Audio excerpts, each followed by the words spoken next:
চাকরি প্রত্যাশী আমার ভাই ও বোনেরা, আশা করি আপনারা সকলে ভালো আছেন, আমিও ভালো আছি। এই যে পল্লী ক্ষুদ্র কৃষি উন্নয়ন ফাউন্ডেশন প্রধান কার্যালয় বিশাল বড় একটা নিয়োগ বিজ্ঞপ্তি প্রকাশ করেছে। এখন বিষয়টা হলো, আপনারা অনেকে জানতে চাচ্ছেন যে ভাই, এটা কি সরকারি না স্বায়ত্তশাসিত প্রতিষ্ঠান, না বেসরকারি, না এনজিও, এগুলো কিন্তু অনেকে জানতে চেয়েছেন। তা আজকের এই ভিডিওর মাধ্যমে আপনাদের একটু খোলাসা করব, বা আপনাদের যে একটা ধারণা রয়েছে ভাই, এটা কি এনজিও না স্বায়ত্তশাসিত প্রতিষ্ঠান, না সরকারি প্রতিষ্ঠান, না কি প্রতিষ্ঠান, এই ধরনের অনেক তথ্য আপনারা জানতে চাচ্ছেন। তাই ইনশাল্লাহ আজকের এই ভিডিওর মাধ্যমে আপনাদের সেই বিষয় জানিয়ে দেওয়ার চেষ্টা করব। তাহলে অবশ্যই ভিডিওটা শুরু থেকে শেষ পর্যন্ত দেখার চেষ্টা করবেন, গুরুত্বপূর্ণ তথ্যবলী বিষয়গুলি আপনারা পেয়ে যাবেন। এখন এখানে যে নিয়োগ বিজ্ঞপ্তিটা প্রকাশ করেছে, অফিস সহায়ক, এখানে আবেদন করতে পারবেন 18 থেকে 40 বছর বয়স যারা রয়েছেন, 25 জন লোক নিবে। তথ্য যেটা বার্তাবাহক, এখানে 15 জন 18 থেকে 33 বছর, মাঠ কর্মী 80 জন 18 থেকে 35 বছর, 20তম গ্রেড সবগুলা।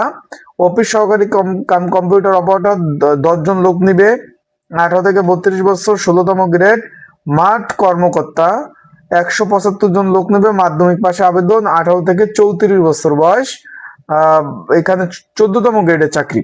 উচ্চমান সহকারী 15 জন, হিসাব সহকারী 15 জন, পরিদর্শক 30 জন, মাঠ কর্মকর্তা 30 জন এবং উপপরিচালক 15 জন। এখানে অলরেডি আবেদন শুরু হয়ে গেছে, যেটা চলবে কিন্তু আগামী 17 মার্চ পর্যন্ত।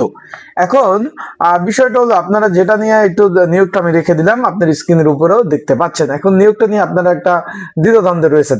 আর শুরুতে বলে রাখি যে পল্লী ক্ষুদ্র কৃষি উন্নয়ন ফাউন্ডেশন সম্পর্কে আপনারা বিভিন্ন জনের বিভিন্ন মন্তব্য করতেছেন, সরকারি না বেসরকারি না এনজিও, যেটা 2026 নিয়োগ চলতেছে। এখন আমরা একটু মূল ব্যাখ্যার মধ্যে যদি আমরা একটু চলে যাই, এখানে পল্লী ক্ষুদ্র কৃষি উন্নয়ন ফাউন্ডেশন নাম অনেকেই শুনে থাকেন, কিন্তু এর যে স্ট্যান্ডার্ড নিয়ে বিভ্রান্ত রয়েছে অনেকের মধ্যেই।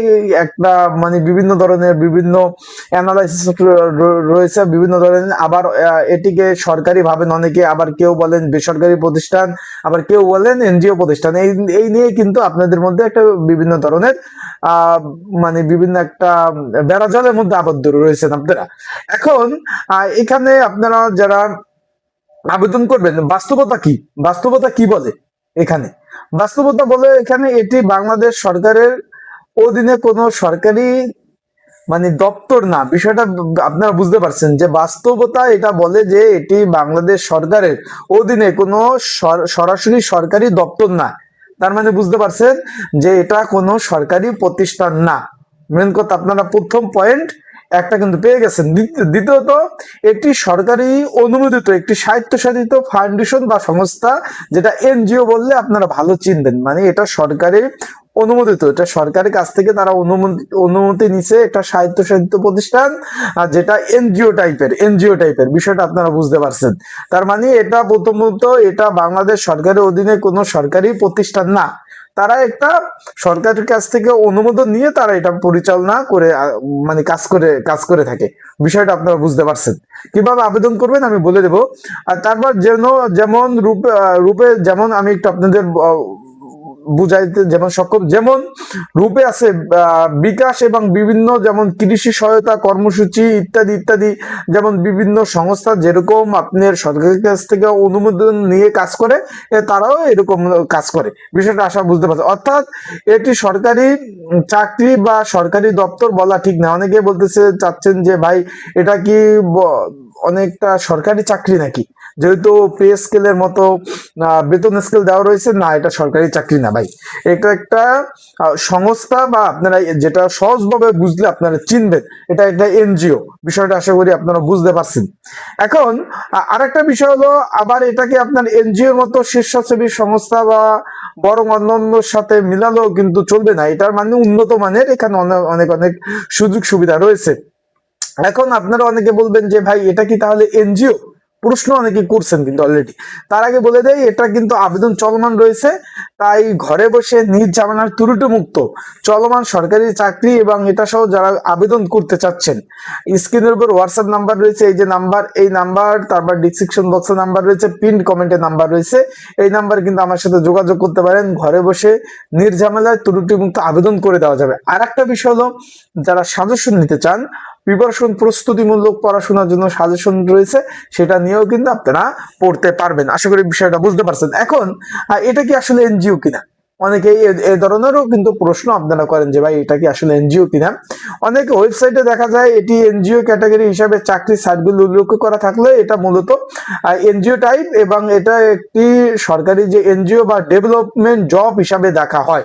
বিষয়টা বুঝতে পারছেন যে এটা ডেভেলপমেন্ট জব হিসাবে দেখা হয়। এটা মূলত সরকারি কাঠামোর অধীনে স্বায়ত্তশাসিত উন্নয়ন একটি ফাউন্ডেশন। এটা সরকারি কাঠামোর উন্নয়ন, যে সরকারি যে অনেক প্রকল্প রয়েছে বা উন্নয়ন প্রকল্প রয়েছে তার অধীনে কিন্তু এটা কিন্তু সরকারি চাকরি না। এটা যে রিটায়ার্ড পেনশন এই ধরনের সুযোগ সুবিধা কিন্তু নাই, কিন্তু তাদের একটা ফান্ড রয়েছে, ফিউচার ফান্ড হিসেবে পাওয়া যায়।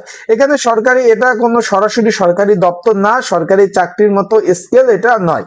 বিষয়টা আশা করি বুঝতে পারছেন যে সরকারি চাকরির মতো স্কেল এটা নয়, এবং উন্নয়ন কাজের জন্য সরকারি অনুমোদিত কাজ করে বিভিন্ন কর্মসূচি বাস্তবায়ন করে থাকে। এর মধ্যে যে বিভিন্ন পদ রয়েছে, অফিস সহক, মাঠ কর্মী, তারপর সহকারী মাঠ কর্মকর্তা, হিসাব সহকারী, এই পদের কাজ কি অলরেডি কিন্তু আমি আমার ইউটিউব চ্যানেলে ভিডিও দিয়েছি, এগুলোর কাজ কি আপনারা কিন্তু দেখে নিতে পারেন। আশা করি বিষয়টা বুঝতে পারছেন। এটা সরকারি সংস্থা না, এটা কিন্তু এনজিও টাইপের একটা চাকরি। আশা করি বিষয়টা আপনারা বুঝতে পারছেন। তাই ভালো থাকুন, সুস্থ থাকুন। আপনারা যারা একটু মানে দ্বিধাদ্বন্দ্বে ছিলেন যে ভাই এটা স্বায়ত্তশাসিত বা সরকারি কিনা, না ভাই এটা কোনোটাই না, এটা এনজিও টাইপের চাকরি। তাই ভালো থাকুন, সুস্থ থাকুন। আসসালামু আলাইকুম।